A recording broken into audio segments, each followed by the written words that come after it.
Hello and welcome back to the channel, welcome back to another video. In this one, we're going to have a look at an experts team. Now that's not just one singular expert, that's a group of around 100 FPL experts. We've looked at all of their teams and put together one team of the commonalities, essentially. So let's get into it. Now, before we get onto the actual team, this is a post from Holly Shand on X. If you don't follow her, make sure you do. Now, she had a look at the ownership differences between this group of experts and the overall ownership. And these were the big differences in the midfielders and the forwards. So Salah is much higher owned by the experts than the overall. Palmer, again, is much higher owned by the experts than the overall.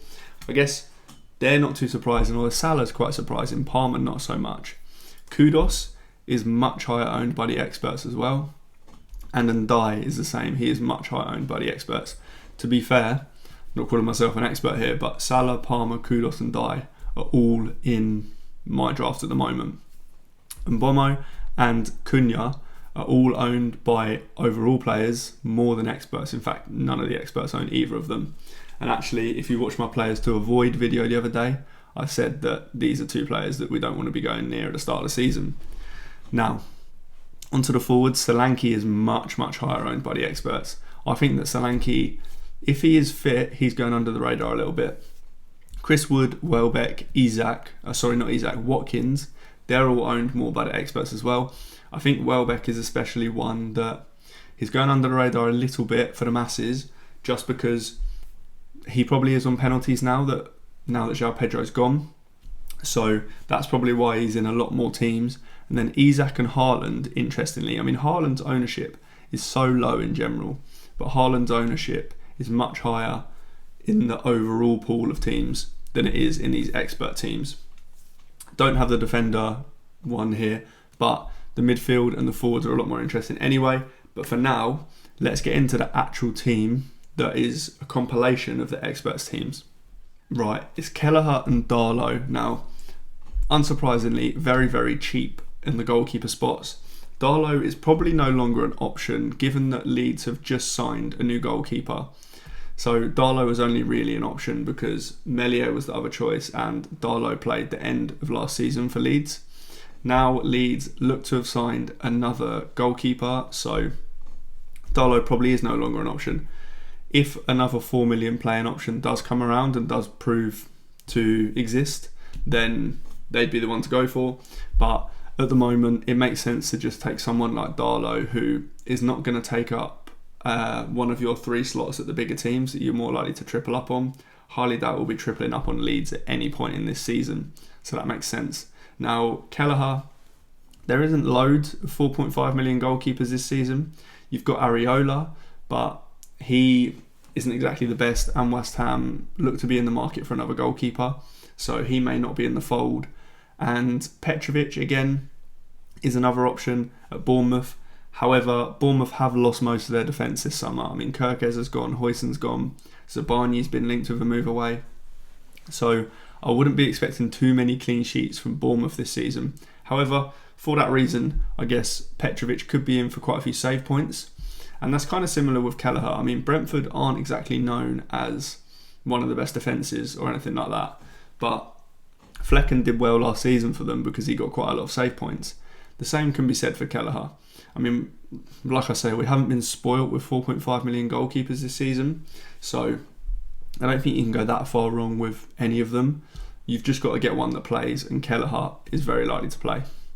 On to the defenders now, and as expected, it's a lot of the popular names. Wan-Bissaka, for example, is the highest owned defender in the game, and for good reason. I mean, I mentioned him in my recent video. He kind of has it all in that he gets forward quite a lot. He's also pretty well known for being good in the kind of defensive contribution side of things, the tackles, the interceptions, the blocks, the clearances. So he does just have quite a lot of different routes to points.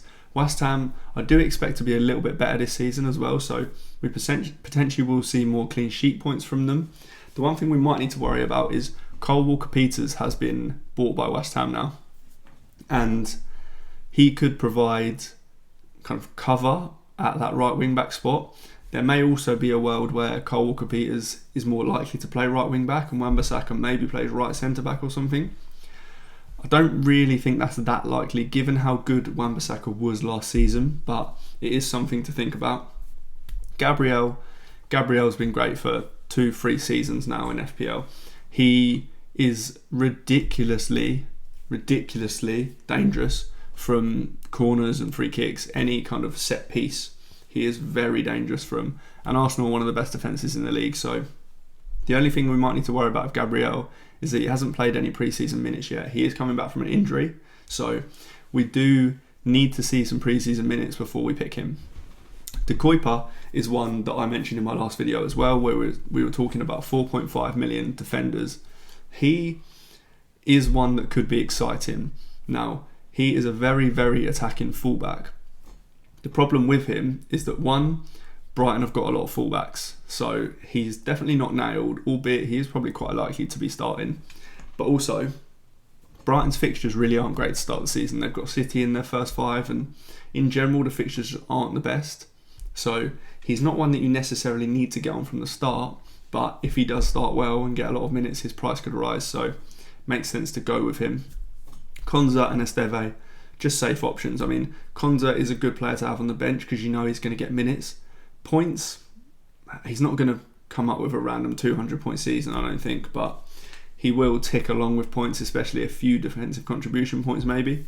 And Esteve just seems to be a playing 4 million defender.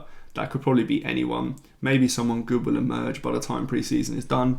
But yeah, just a pretty solid option at 4 million.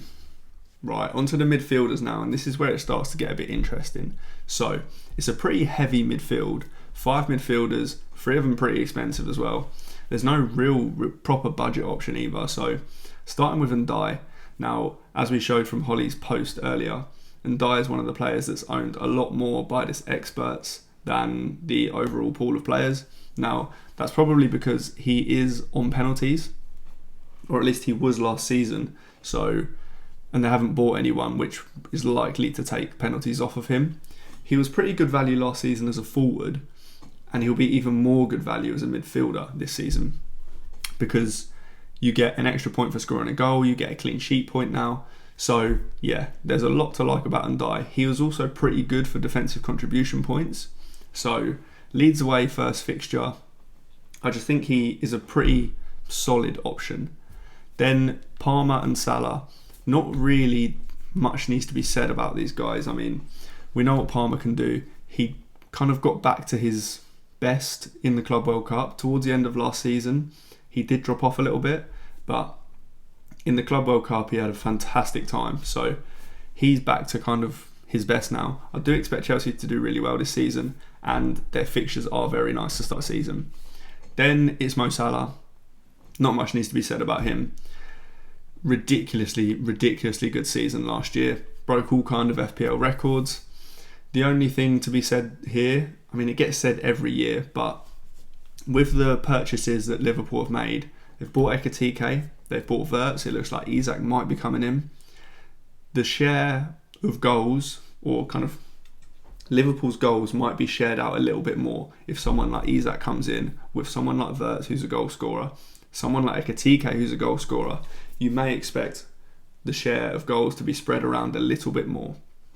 However, with better players coming in, you'd also expect them to score more goals. So that might not mean that Salah is less involved in goals, because also Salah is a pretty creative threat, meaning that last season he was creating a lot of chances that the likes of Darwin and Diaz were potentially missing, whereas Isak and Wirtz are more likely to score these chances. So I don't think that all of these players coming in hurt Salah at all, to be honest. He'll still have a great season.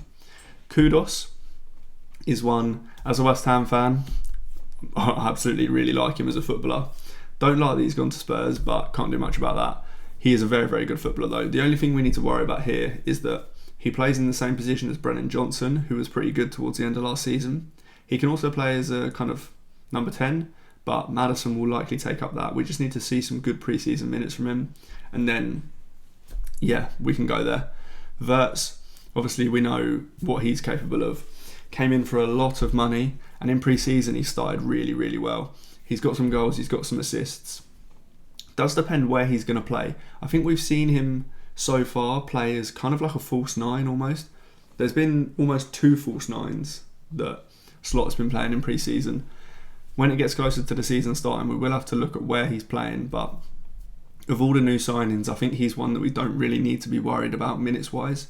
So yeah, and at 8.5 million, I do actually think that he's come in a bit cheaper than a lot of people expected him to. So I do think he's a really good option to start as well. Right, and the forwards are João Pedro, Solanke and Danny Welbeck. Now, we saw again in Holly's post that Welbeck is owned by the experts a lot more than the overall pool of players. As I said, I believe that's because with João Pedro gone, Welbeck is now most likely on penalties. He also should get more minutes now that João Pedro isn't there. So I think Welbeck's, a pretty nice pick at 6.5 million. The other option in that kind of price point is Strand Larsen, who should also, well, not should, he may also be on penalties now that Cunha's gone. So I see them as quite similar players. They should both be now quite nailed up front, and both of their penalty takers have left, so they could be on penalties. Either way, nice option. Solanke's one that we do need to see minutes from him, because he, again, hasn't played any pre-season minutes yet, but the manager did say it is precautionary, so he should be fine, but we do want to see minutes from him. With Son potentially leaving or potentially getting less minutes this season, there is a chance that Solanke could be on penalties as well, so that's one to look out for, especially if Son leaves. Now, João Pedro is an interesting one. I made a players to avoid video the other day and included João Pedro. Not because I don't think he's good, not because I don't think Chelsea will be good, more because of his minutes. Obviously, when he came to the club during the summer, it was during the Club World Cup. He came in, started 2 games, got 3 goals, and then won the tournament. He had an incredibly hot start to his Chelsea career, and the finishes for some of the goals were fantastic. So I don't have any doubts that he's going to be a starter most of the time for Chelsea. My doubts are that in those Club World Cup games, he came off in the 60th minute and I think the 67th minute. I think that's going to be a common theme this season, where he starts games, but the likes of Delap and maybe even Jackson, if he's still there, come on for the last half an hour. So don't get me wrong, he could do enough damage in those 60 minutes to be well worth his price, given that he is only 7.5 million. He won't have penalties though, because Cole Palmer will be on them. So I am struggling with that pick a little bit. But if we do see that he is getting 90 minutes, because of course at Brighton there was times when he played a little bit deeper in like a number 10 role, which maybe he does again this year when the likes of Delap come on. Maybe João Pedro just drops deeper and still plays 90 minutes. It'll be one to look out for in pre-season anyway. But that is all for this one. Let me know in the comments what you think of this experts draft. Also, drop a like and subscribe, and I will see you in the next one.